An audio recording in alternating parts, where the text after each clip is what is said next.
ডাক দেয়া বলতেছেন, আব্বা আপনি তাড়াতাড়ি আপনার বিপক্ষে আয়াত নাজিল হওয়ার পূর্বে আপনি নবীজির দরবারে যান। বাবা বলতেছে, আরে কি বলে, আমার ব্যাপারে আয়াত নাজিল হইবে কেন? তখন মেয়েটা তার আব্বাকে বলতেছেন, আব্বা যে ছেলেটাকে আল্লাহর নবী পাঠাইছেন তার প্রস্তাবকে আপনি নাকচ করে দিয়েছেন, কারণ যিনি পাঠাইছেন তিনি হইলেন আখির জামানার পয়গম্বর। আল্লাহর নবীর কাছে যখন ছেলেটা যায় বলবে আমার কাছে বিয়া দিবে না, তখন নবীজির মনের মধ্যে কষ্ট আসবে, নবীজি বড় কষ্ট পাবে। আর নবীজি যদি কষ্ট পায় মহান রব্বুল আলামিনও কষ্ট হয়ে যাবে। এই জন্য আপনার ব্যাপারে আয়াত নাজিল হইতে দেরি হবে না। আমর ইবনে আস রাদিয়াল্লাহু তাআলা আনহু মেয়েটার কথা শুনিয়া দৌড়িয়া হুজুর আকরাম সাল্লাল্লাহু আলাইহি ওয়াসাল্লামের দরবারে যাইয়া হাজির হয়ে গেছেন। যাইয়া বলতেছেন, নবীজি আপনি কি সাদ সানবীকে আমার মেয়ের বিয়ার প্রস্তাব দিয়া পাঠাইছিলেন? কয় আমি সাহাবীকে পাঠাইছিলাম। কয় আমার বাবা আপনার জন্য কোরবান হোক, আমিও আপনার জন্য কোরবান হই, আমার মেয়েও রাজি, আমিও রাজি হয়ে গেলাম। সুবহানাল্লাহ। আমার মেয়ে বিয়ার মধ্যে রাজি, আমিও রাজি, এক্ষুনি বিয়া পড়াইয়া দেন। হুজুর আকরাম সাল্লাল্লাহু আলাইহি ওয়াসাল্লাম হযরত সাদ সানবী রাদিয়াল্লাহু তাআলা আনহুকে ডাক দিয়া বলেন, সাদ রে তোমার ভাগ্য কত ভালো, তোমার স্বামী হবে মদিনার চৌধুরী, তোমার স্বামী হবে মদিনার সবচাইতে ধনী মানুষ, আর তোমার স্ত্রী হবে মদিনার সবচাইতে সুন্দরী মেয়ে। সুবহানাল্লাহ।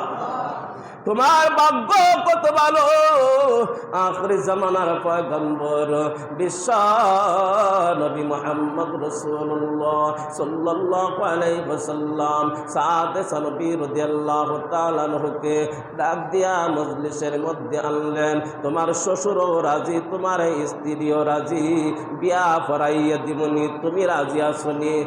সাদ সানবী রাদিয়াল্লাহু তাআলা আনহু চেহারাটা নিচের দিকে রাইখা মুস্কি মুস্কি হাসে আর মাথা লড়ায়। আল্লাহু আকবার। মুস্কি মুস্কি হাসে আর মাথা লড়ায়। হুজুর আকরাম সাল্লাল্লাহু আলাইহি ওয়াসাল্লাম বললেন, তাহলে এক্ষুনি বিয়া পড়াইয়া দি। পড়াইলাম। তখন হুজুর পাক সাল্লাল্লাহু আলাইহি ওয়াসাল্লাম বললেন, বিয়া পড়াইলে তো দেন মোহর ধার্য করা লাগবে। কয় করেন? হুজুর আকরাম সাল্লাল্লাহু আলাইহি ওয়াসাল্লাম 300 দিরহাম তার বিয়ার দেন মোহর ধার্য করেছে।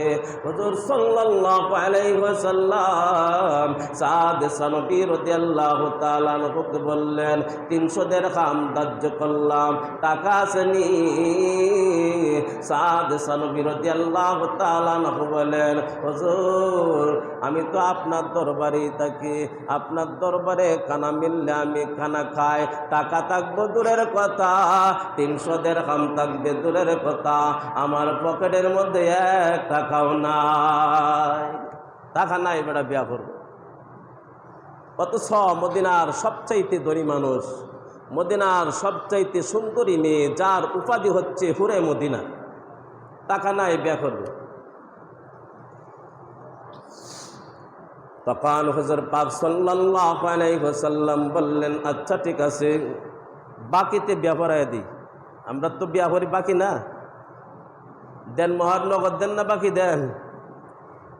দেন মোহর দিতে যাইয়াও দেখবেন যে সামর্থ্য নাই, এরপরও দেখবেন 8 লক্ষ 10 লক্ষ 15 লক্ষ 20 লক্ষ একটা ফুটানি, অথচ সম্পূর্ণই বাকি। 1 টাকাও স্বামীর পক্ষ থেকে স্ত্রীকে দেন মোহর দেয় না। এই বিয়ার দিন থেকেই বাটপারি শুরু হয় স্বামী আর স্ত্রী, শেষ পর্যন্ত এই বাটপারি করতে করতে তালাক হয়ে যায়, স্বামী আর স্ত্রীর মাধ্যমে তালাক হয়ে যায়। যদিও তালাক না হয় মরণের আগ পর্যন্ত এই যে একটা ঝগড়া বাজে থাকে, ঘরের ভিতরে যে একটা আগুন জ্বলছে, এই আগুন আর ঠান্ডা হয় না। কথা বলেন ঠিক কিনা? শুধু দেনমোহর না দেওয়ার কারণে। অথচ দেনমোহরের টাকা যদি আপনি আদায় না করেন, আপনার স্ত্রীর হাতের মধ্যে ধরা হারাম। কি? আপনার স্ত্রীর হাতের মধ্যে আপনি ধরা হারাম, অথচ তাকে নিয়ে আমরা সারা জীবন সংসার করতেছি। বাকি তো বাকি, কিন্তু রসুলের বাকি আর আমাদের বাকি আকাশ আর পাতাল ব্যবধান। হযরত পাক সাল্লাল্লাহু আলাইহি ওয়াসাল্লাম বললেন, আচ্ছা ঠিক আছে, তোমার কাছে যেহেতু টাকা নাই, এখন বিয়া ফরায় দিই। বাকি 300 টাকা দেনমোহর ধার্য করিয়া, 300 দিরহাম দেনমোহর ধার্য করিয়া হযরত পাক সাল্লাল্লাহু আলাইহি ওয়াসাল্লাম বিয়া ফরাইয়া দিলেন। বিয়া ফরানোর পরে আল্লাহর নবী সাদ সানবী রাদিয়াল্লাহু তাআলা আনহুকে বললেন, 3 জন সাহাবীর কথা বললেন। 1 নাম্বার হচ্ছেন আব্দুর রহমান ইবনে আওফ রাদিয়াল্লাহু তাআলা আনহু, 2 নাম্বার হচ্ছেন হযরত আবু বকর সিদ্দিক রাদিয়াল্লাহু তাআলা আনহু, 3 নাম্বার হচ্ছেন হযরত আলী রাদিয়াল্লাহু তাআলা আনহু। এই 3 জন সাহাবীর কথা আল্লাহর নবী বলেছেন, তুমি এই হযরত আব্দুর রহমান ইবনে আওফ রাদিয়াল্লাহু তাআলা আনহুর কাছে যায় বলবা যে আল্লাহর নবী আমাকে পাঠাইছেন আমার বিয়ার জন্য 100 টাকা দিতেন। কত? 100। 3 সাহাবী মিললে যদি 300 দেয়, তাহলে বেড়ার বিয়ার দেন মোহর আদায় হয়ে যায় না? এই 3 জন সাহাবীর কথা আল্লাহর নবী বললেন। সাদ সানবী রাদিয়াল্লাহু তাআলা আনহু বড় আনন্দের সাথে গেলেন। হযরতে আব্দুর রহমান ইবনে আওফ রাদিয়াল্লাহু তাআলা আনহু উনি বড় ধনী মানুষ, ব্যাংক ব্যালেন্সের কোনো অভাব নাই, উট ছাগল ঘোড়ার কোনো অভাব নাই। ওই জামানার মধ্যে হযরতে আব্দুর রহমান ইবনে আওফ রাদিয়াল্লাহু তাআলা আনহু প্রায় 20 কোটি টাকার মালিক ছিলেন। সুবহানাল্লাহ। আব্দুর রহমান ইবনে আওফ রাদিয়াল্লাহু তাআলা আনহু এত টাকার মালিক ছিলেন কারণ তারা টাকা দিয়ে আল্লাহ তাআলার জান্নাত কিনেছে, আর আমরা টাকা পাইলে জাহান্নাম কিনি। কথা বলেন ঠিক কিনা? আমাদের টাকা হইলে দুনিয়ার যত বিহায়াপনা আছে সব আমরা করি। আর আল্লাহর নবীর সাহাবীরা যখন টাকা হইতো, সেই টাকা দিয়ে আল্লাহ তাআলাকে তারা রাজি এবং খুশি করতেন। তারা দুনিয়াতে জান্নাত কিনতেন টাকা দিয়া। তারা মনে করতেন মাওলা আল্লাহ তাআলা আমাকে টাকা দিয়েছি, আর আমরা মনে করি আমরা টাকায় কামাই করেছি। কথা বলেন ঠিক কিনা? কথার মধ্যে নিয়তের মধ্যে অনেক পার্থক্য রয়েছে। হুজুর আকরাম সাল্লাল্লাহু আলাইহি ওয়াসাল্লাম আব্দুর রহমান ইবনে আওফ রাদিয়াল্লাহু তাআলা আনহুর কথা বললেন। সাদে সানবী রাদিয়াল্লাহু তাআলা আনহু আব্দুর রহমান ইবনে আওফ রাদিয়াল্লাহু তাআলা আনহুর কাছে যায় বলতেছেন, আল্লাহর নবী পাঠাইছেন 100 টাকা দেওয়ার জন্য।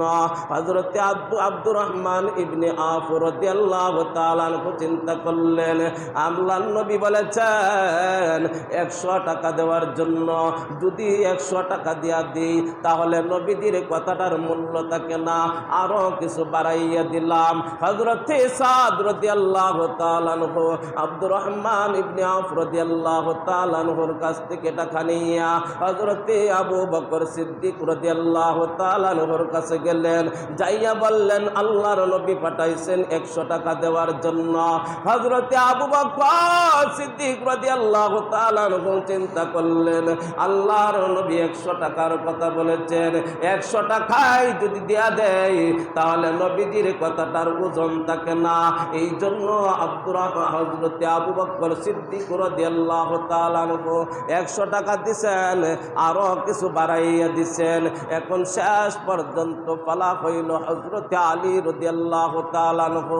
হযরতে আলী রাদিয়াল্লাহু তাআলা আনহু এমন একজন সাহাবী, গরিব সাহাবী, 3 দিন যায় তার ঘরের চুলার মধ্যে আগুন জ্বলে না, 4 দিন যায় ঘরের চুলার মধ্যে আগুন জ্বলে না, 1 সপ্তাহ চলিয়া যায় ঘরের চুলার মধ্যে আগুন জ্বলে না, 21 দিন চলিয়া যায় চুলার মধ্যে আগুন জ্বলে না।